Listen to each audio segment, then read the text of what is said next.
Okay, so my name is Broxson. I'm from the National Animal Rights Association, and I'm here with my good friend and activist, Linda Kelly, who a lot of you may know as being one of the three vegans. So, hey, Linda. Thank you for having me. Thanks for joining me. So, what I wanted to ask you, first of all, the big important question I'm asking everyone is, what was it that made you go vegan? Well, I think like a lot of people who went vegan, I was vegetarian first. So I'm sure you've gotten that from a lot of people you've interviewed. I was the same, by the way.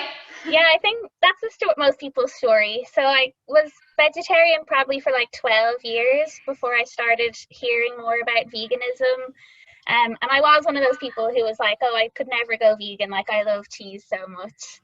But then, like, I started hearing more about veganism, and I was like, there must be a reason why all these people are going vegan. And I guess it was kind of cognitive dissonance. I was like, I don't really want to learn about that right now. But it kind of got to the point where I was like, okay, I don't really know what's going on in like the dairy and egg industry, but it can't be good. And I started kind of feeling guilty whenever I was having like any dairy. So I just, before I even learned all about those industries, I was just like, okay, like these people I respect a lot are vegan, so there must be a good reason to do it. I'm just going to give up cheese and see how that goes, and then gradually like cut out dairy and eggs from my diet. Then I was thinking like cheese is the thing that I'm going to find hardest, so I may as well just go completely vegan. So I did that about 5.5 years ago. And then after I became vegan, I started kind of learning more about like the reasons behind veganism. And I was kind of thinking like, why didn't anyone like say this to me sooner? But of course, like the information is out there. It was kind of me that wasn't ready to listen to it. So yeah, I think what we're in this, we have this blog called Vegan. So we're kind of like showing people like the information and hoping to show more people what like the truth is that they might not hear. And kind of doing it by showing people like all these foods you can eat when you're vegan. So kind of making the message a bit more palatable for people. So hopefully like that can encourage them to think and reflect about it.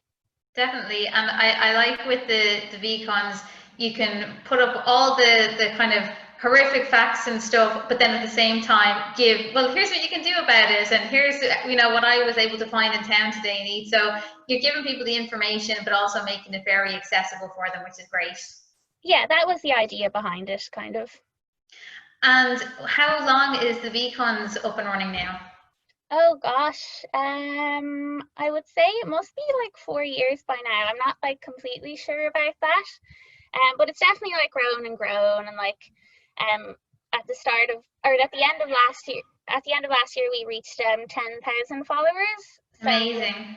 Yeah, we were really happy with that. That was kind of our goal for last year.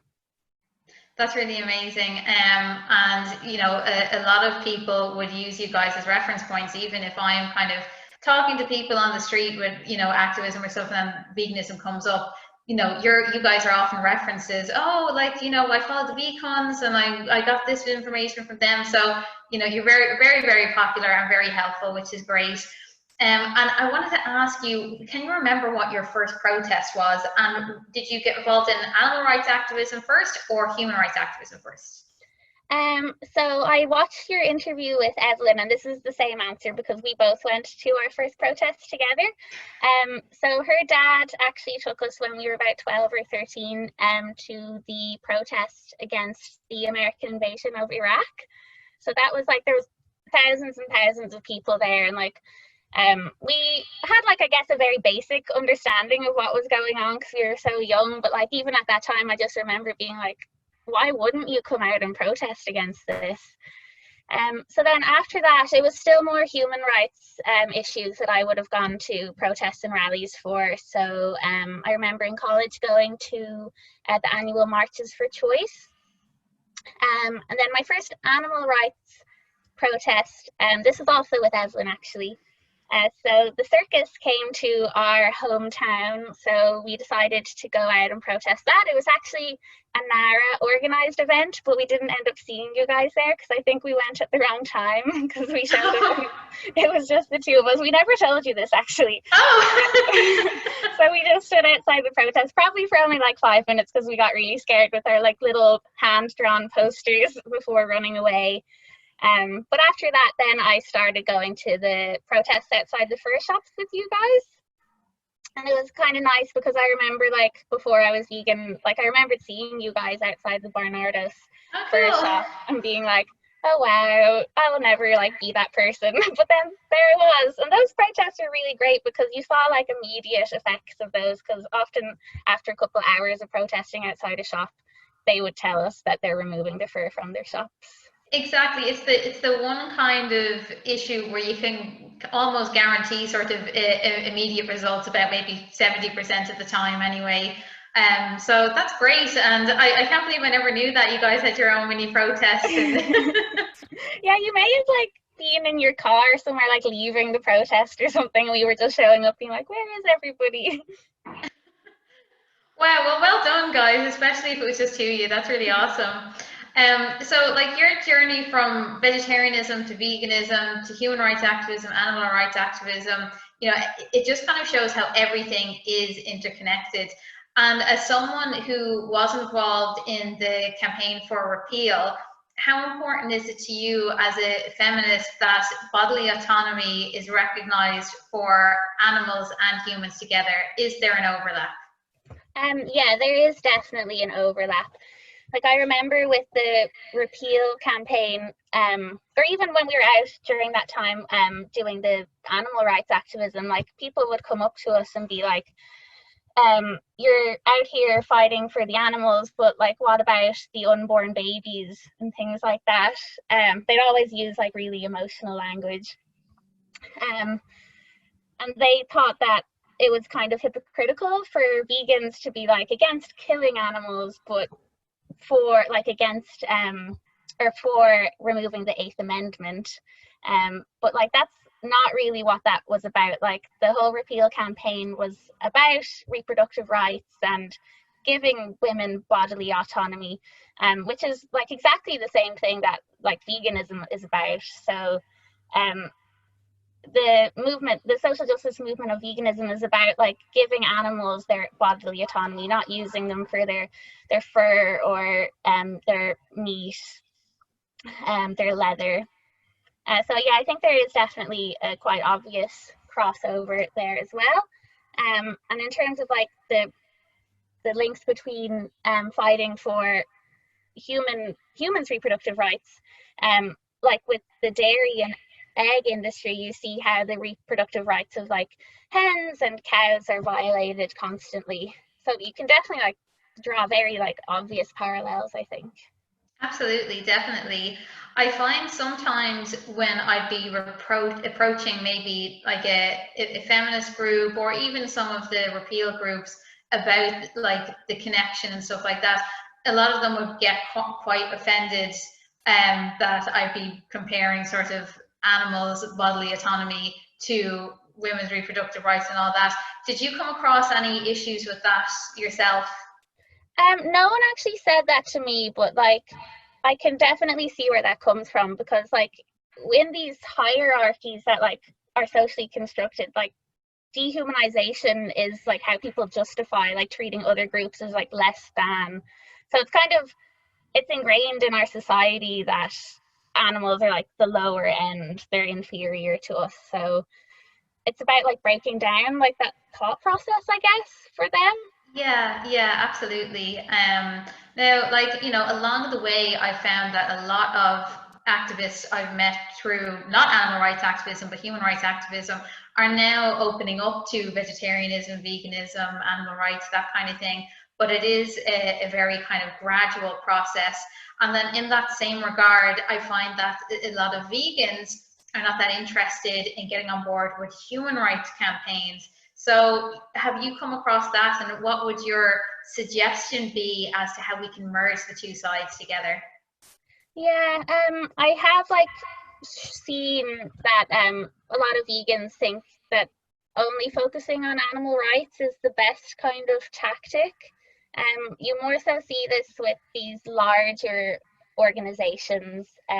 I don't know if I can name them or we might get sued or something. Yeah, no, go for it. For like, say, Anonymous for the Voiceless, they would say, they even said, I think, during the Black Lives Matter protest recently, that racism doesn't exist in Western societies. Yeah, they did say that. And in these organizations where they don't recognize that like human rights violations that go on, people aren't really safe in those organizations. So like they protect people who have assaulted women, like sexually assaulted women, just because they don't want to call people out, as it might like diminish the message of veganism. But yeah, you have to keep your activists safe, which is why like groups like NARA and these grassroots groups are like really, really great, because they're more intersectional in their approach. Yeah, definitely, and they're, you know, less hierarchical, and I think grassroots groups in general are much easier to kind of approach. Like myself and Nara and everything, we're by no means perfect and are constantly learning and growing and stuff like that. But I think it's important to remain approachable, so that if you do something that might be offensive or upsetting to someone, or maybe you don't quite understand something yet, it's great that activists feel that they can actually talk to you about it. Whereas a lot of these sort of cookie cutter big groups, you know, everyone's afraid to approach the leader, and that's not good for the cause either. Exactly. Like if you're trying to abolish systems of oppression, you need to get rid of these hierarchies. Yeah, definitely, definitely. And in terms of vegans and activism, you guys were heavily involved in the campaign to ban fur farming. And you're getting more and more involved and publicly involved with a lot of different campaigns. Was this something that the vegans set out from the beginning, or was it like a gradual process? I guess it would have always been kind of a conscious thing. Like the reason we set up the page was because we wanted more people to go vegan, so to make it more accessible. I suppose part of that is doing like the activism, like getting involved in these campaigns and just kind of trying to build these movements, getting other people on board. So yeah, I guess the more we learned about these different issues and campaigns, the more we share about them, the more people we hope to get involved. Yeah, that's brilliant. And you were our lead chanter at the March to Close All Slaughterhouses last year. So we had a vegan leading the whole thing. How was that? That was great. I always love that day with all the vegans. Like there's just such a great sense of solidarity. I did lose my voice for like months after that. I couldn't do any more chanting for a really long time after that. But yeah, that was such a great day. And like the year before, I remember different animal rights groups as well had organized different events throughout the day. So I just spent the whole day going to all these different like activism events, and then going for food in between, and then doing another event, and then going for more vegan food, and just meeting so many like-minded people. It's really like energizing or something. It is. No, it's definitely one of the highlights of the year for me too. And I kind of feel that, maybe it's just me, but I kind of feel that every year we seem to get more support from the public, you know? Yeah, for sure. Like we had people going along chanting with us and stuff, and there was this one man who kept like saying the chants back but getting them slightly wrong, and then I kept getting thrown off. But it was like so great that he was there like making noise with us. Yeah, exactly. And you know, we always had lots of vegan guides and get into interesting discussions afterwards. So it's definitely a great event for the year. So I think we'll have to get your megaphone skills back for this year's March, if we can have it this year, hopefully. Oh yeah, I'll start training my voice now. And so what kind of campaigns are you involved in at the moment, or is there anything that the vegans plan on working on in the next couple of months, or how are you finding things? I know it's kind of different at the moment with the coronavirus restrictions, but what are your plans for the rest of the year? So as you know, we are like trying to set up kind of an action plan to help NARA out with the bill to ban hair coursing in Ireland. So thank you so much. Last week, Laura took over our vegans account to kind of share some information about the bill and what hair coursing is. It was great fun, thank you. We got so many people messaging us saying that they learned so much and like they were shocked because they didn't know like this was going on. And so I thought that was really, really good. So we're kind of just at the moment trying to brainstorm new ways for like engaging people in that. Because we do have a bit of a problem where people more so are interested in our food posts, but we're trying to like sneak in like the activism things a bit there. Like the other day when I saw you in Cartstale, I was like, here's my delicious plate of food, and then had my ban hair coursing. Hair coursing sign, yeah. Trying to trick the message in there. I love it. I love it. So thank you guys so much for that. For anyone who is new to veganism or activism, what would you say to them to help them stick with it, get involved? What's your #1 advice to new vegans? I guess it's about kind of finding a community of vegans to help you along, like whether it be online or in person. Probably online at the moment is the easiest way to do it. Yeah, I think you just kind of need people to kind of help you if you have any questions or listen to you if you have any concerns. Yeah, so I guess like Facebook has a lot of different vegan groups for like within Ireland. Join VCUNs, like if you don't really know any other vegans, like let us know, we'll sort you out, we'll go for tea or whatever. Like we're happy to like help build anyone up if they need help going vegan. That's perfect, brilliant. And do you have any last message you'd like to say to anyone? I guess like going back to trying to get feminist activists and vegan activists like together, like maybe knowledge is power, and just like keep trying to educate people and kind of demonstrate the links between the two. And I think maybe that's how eventually like we're all going to come together and like rid this world of oppression. Yeah, absolutely. Joining forces, showing solidarity, that's the key to the future. Yeah, I hope so. All right, that's perfect. Well, thanks so much, Linda. Oh, thank you, Laura. That was a lot of fun to talk about. No problem at all.